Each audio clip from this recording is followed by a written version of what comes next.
देखिए इस तरह की हमने सब्स्टिट्यूशन अप्लाई की हुई है 3.3 में। 3.3 में हमने तीन केसेस पढ़े हुए थे जिसमें हम तीन सब्स्टिट्यूशन यूज करते थे। Variable equals to constant sin theta, variable equals to constant secant theta and variable equals to constant tan theta. और तीनों याद है? अगर tan इनवर्स की डिफरेंशिएशन से मिलता जुलता होगा तो tan वाली सब्स्टिट्यूशन, secant इनवर्स की डिफरेंशिएशन से मिलता जुलता होगा तो secant वाली डिफरेंशिएशन, और sin इनवर्स की डिफरेंशिएशन से मिलता जुलता होगा तो sin वाली डिफरेंशिएशन। और वो तीनों डिफरेंशिएशन में क्या होता था? वेरिएबल का स्क्वायर और कांस्टेंट का स्क्वायर। वेरिएबल एक्सप्रेशन का स्क्वायर भी होता था और कांस्टेंट एक्सप्रेशन का स्क्वायर भी होता था। यहाँ पे देखिए ऐसा कुछ भी नहीं है। हमें पहले इसको रेडिकेंड को अलग से कंसीडर करके उस फॉर्म में पैक करना पड़ेगा। तो मैं सिर्फ रेडिकेंड को कंसीडर करके पहले इसको थोड़ा सिंपलीफाई कर लेता हूँ। हमें कंप्लीटिंग स्क्वायर मेथड से वेरिएबल स्क्वायर और कांस्टेंट स्क्वायर वाला एक्सप्रेशन बनाना पड़ेगा। कंप्लीटिंग स्क्वायर मेथड के लिए पहले काम करते हैं, x स्क्वायर का कोएफिशिएंट हम +1 बना लेते हैं। उसके लिए मैं इन दोनों में से माइनस कॉमन ले लेता हूँ, मतलब हमारी आसानी के लिए। ये पॉजिटिव हो गया, ये नेगेटिव हो गया। कंप्लीटिंग स्क्वायर मेथड आपने किया होगा ना, उसमें पहला स्टेप क्या होता है? x स्क्वायर का कोएफिशिएंट मान बनाना होता है, ऑलरेडी मान। फिर दूसरा स्टेप क्या होता है? x का जो भी कोएफिशिएंट है उसके हाफ का स्क्वायर दोनों तरफ प्लस करते थे, यानी ये तो एक ही साइड है, तो एक ही साइड में एक ही तरफ इस x के कोएफिशिएंट के हाफ का स्क्वायर प्लस भी कर दूंगा और माइनस भी कर दूंगा। ठीक है, पहला स्टेप क्या था? x स्क्वायर का कोएफिशिएंट 1 होना चाहिए, 1 है। तो दूसरा स्टेप अप्लाई करते हैं, क्या था? x का जो भी कोएफिशिएंट है क्या है? 2a। तो 2a का हाफ क्या होगा? 2 से डिवाइड कर दें, 2a का हाफ आ गया 1। तो x का जो भी कोएफिशिएंट है उसके हाफ का स्क्वायर प्लस भी करना है माइनस भी करना है, यानी इसका हाफ है a, तो a स्क्वायर प्लस भी कर देते हैं और माइनस भी कर देते हैं। ये आपका फॉर्मूला पैक हो जाएगा, x minus a whole square, ये माइनस a स्क्वायर। अब माइनस को उधर अप्लाई कर दें वापस, तो ये हो जाएगा a square minus x minus a whole square. ठीक है, तो इसकी जगह मैं ये लिख सकता हूँ। सवाल हमारा क्या बन जाएगा? देखिए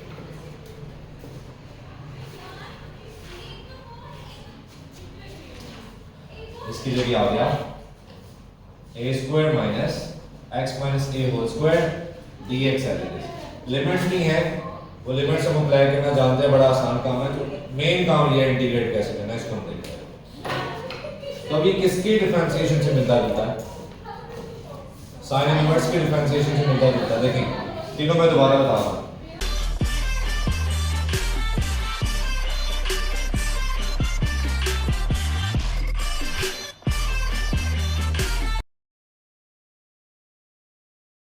मैं इसको 1 स्क्वायर 1 स्क्वायर 1 स्क्वायर ऐसे लिख सकता हूँ ना।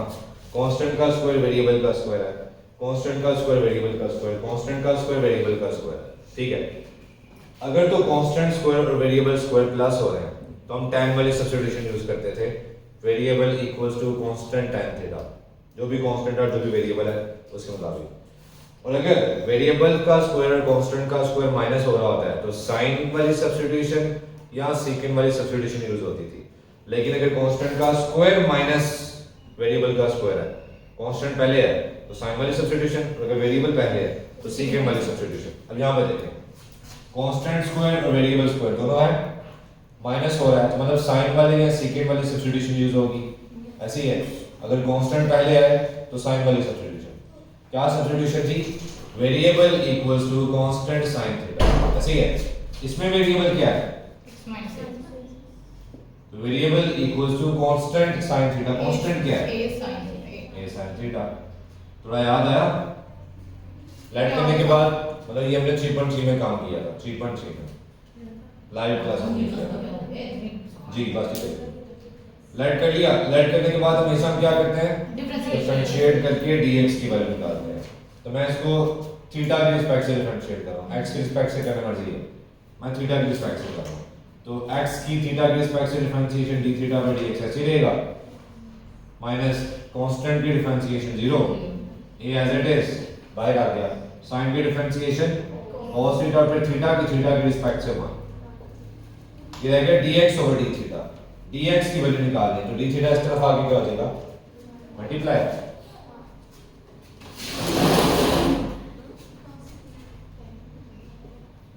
a cos theta d theta, dx की वैल्यू आ गई।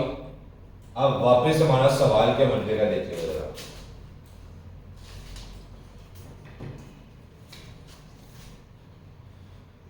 जगह छोड़ रहा हूं मैं, बताता हूं क्यों। a square as it is minus x minus a ये है, तो x माइनस a का स्क्वायर क्या हो जाएगा, a square sine square, square root as it is. dx की वैल्यू क्या निकाली है,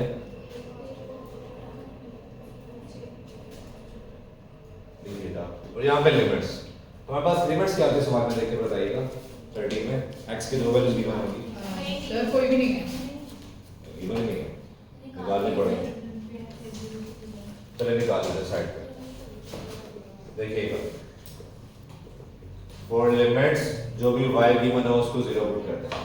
तो y क्या गिवन था, 2ax माइनस एक्स स्क्वायर का स्क्वायर रूट, यहाँ से x निकालना है। स्क्वायर रूट खत्म करने के लिए क्या करेंगे, दोनों तरफ स्क्वायर, तो ये 2ax minus x square equal to 0, दोनों में से x कॉमन ले लें, 2a minus x equal to 0, factorise form है,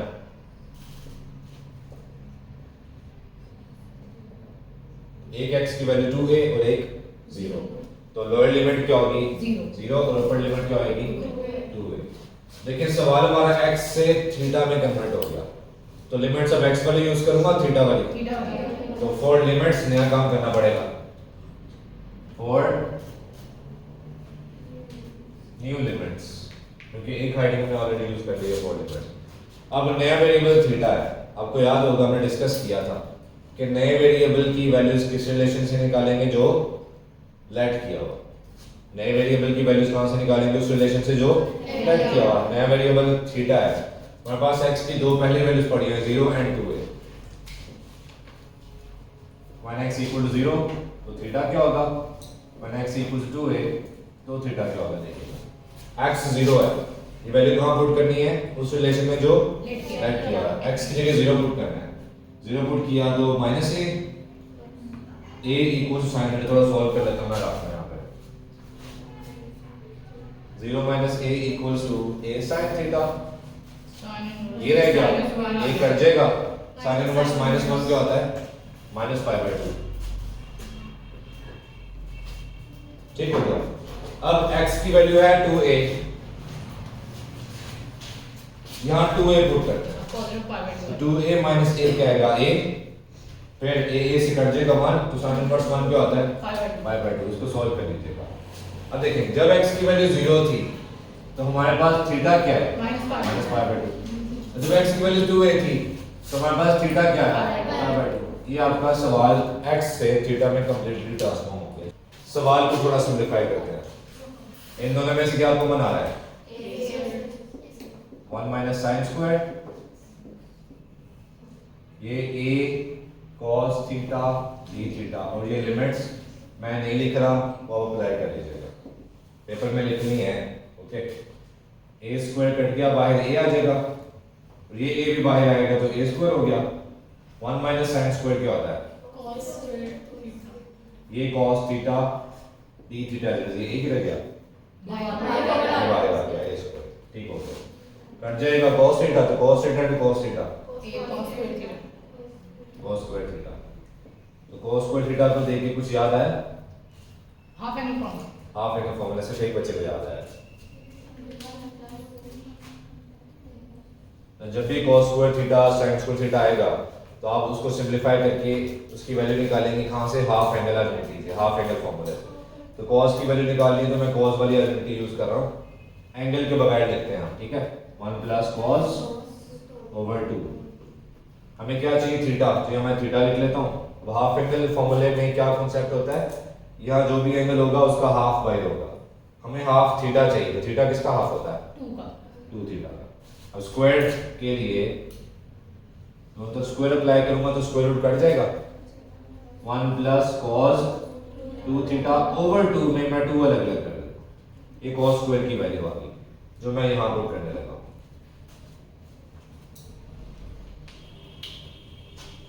सवाल क्या हो जाएगा जी, अब a स्क्वायर, इसकी जगह आ गया 1 over 2 plus cos 2 theta over 2, ये d theta as it is. ठीक है, होल पावर 1 है तो दोनों की इंटीग्रेशन अलग अलग कर सकता हूं। ओके, 1/2 की इंटीग्रेशन अलग करूंगा तो 1/2 कॉमन आ जाएगा, प्लस पहले वाले तो देखिए क्लियर है, प्लस से पहले इसकी अलग करूंगा तो इसका भी 2 कॉमन आएगा और ये a स्क्वायर इसके साथ भी तो अलग होगा। कोई सवाल? हाँ जी, करें आगे जी। 1 की थीटा की रिस्पेक्ट इंटीग्रेशन थीटा और cos की इंटीग्रेशन क्या होती है? sin 2 थीटा और 2 थीटा की डिफरेंशिएशन से डिवाइड प्लस sin 1 ना, क्योंकि आपके पास लिमिट्स होंगी और लिमिट्स क्या है? ठीक है सर एक क्वेश्चन पूछ रहा था इंटीग्रेशन में। एक minute,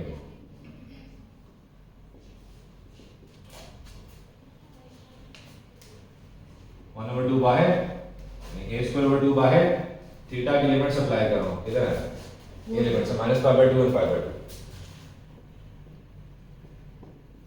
plus a square over 4 बाहर sin 2 थीटा और इसकी लिमिट्स। जी सर मेरा क्वेश्चन ये था कि इंटीग्रेशन में हम डिवाइड करते हैं मतलब कि एंगल की डिफरेंशिएशन से और डिफरेंशिएशन में मल्टीप्लाई मतलब कि आ गया। ओके, कोई सवाल? चलिए लिमिट्स अप्लाई कर रहा हूं, हालांकि ये काम आपको आता है। a square over 2 as it is, पूरे एक्सप्रेशन में वेरिएबल की जगह पहले अपर लिमिट आएगी फिर लोअर लिमिट आएगी, तो माइनस तो फॉर्मूले वाला है मतलब जो आपका कांसेप्ट है, लेकिन लोअर लिमिट माइनस है तो माइनस एज इट इज आएगा ये सारा, ये माइनस माइनस नेक्स्ट स्टेप में प्लस हो जाएगा। a square over 4 same sin 2 theta की जगह क्या आएगा पहले π/2 माइनस sin 2 थीटा की जगह क्या आएगा -π/2, a स्क्वायर ओवर 2 ये माइनस माइनस प्लस हो जाएगा तो π/2 प्लस π/2 क्या हो जाएगा 2π/2 यानी पाई, शाबाश, प्लस a स्क्वायर ओवर 4 2 2 से कट जाएगा और sin पाई क्या होता है 0। ओके, माइनस ये माइनस पाई रहेगा प्लस, लेकिन 2 2 से कट गया तो sin पाई क्या होता है 0, तो ये पूरा एक्सप्रेशन 0 हो गया। आपका आंसर क्या आ जाएगा a square over 2 pi square units. ठीक हो गया? हाँ, लेकिन एक चीज का ख्याल रखिएगा, जब आप ये काम कर रहे हैं ना तो ये लिमिट्स वाला काम आप ये काम करने से पहले करेंगे, इससे पहले आप करेंगे यहाँ पे लिमिट्स वाला काम। फॉर लिमिट्स निकालने x की 2 वैल्यूज आ जाएगी, फिर ये वाला काम ऑप्शन सारा कीजिए।